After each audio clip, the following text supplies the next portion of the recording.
Hello everyone, কেমন আছো তোমরা সবাই? আজ তোমাদের সাথে একটা খুব সুন্দর মোমেন্ট শেয়ার করছি আমার লাইফের। My birthday was on 6 June, but তখন ছিল সামার ভ্যাকেশন, তাই অফকোর্স স্কুল তখন বন্ধ ছিল। কিন্তু যখন স্কুলটা ওপেন হলো, আমি তো ভাবতেই পারিনি অনেস্টলি যে সবাই আমার জন্য এত ভালোভাবে একটা দিন সেলিব্রেট করবে।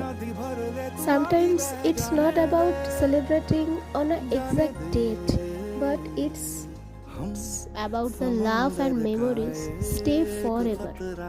আর ওই দিনটা এক্স্যাক্ট আমার জন্য তাই ছিল।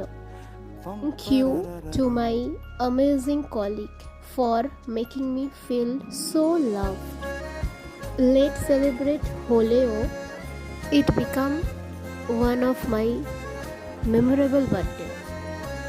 And this day will always close to my heart. আজ এখানেই শেষ করলাম, দেখা হবে অন্য কোনো ভিডিওতে। সকলকে বাই।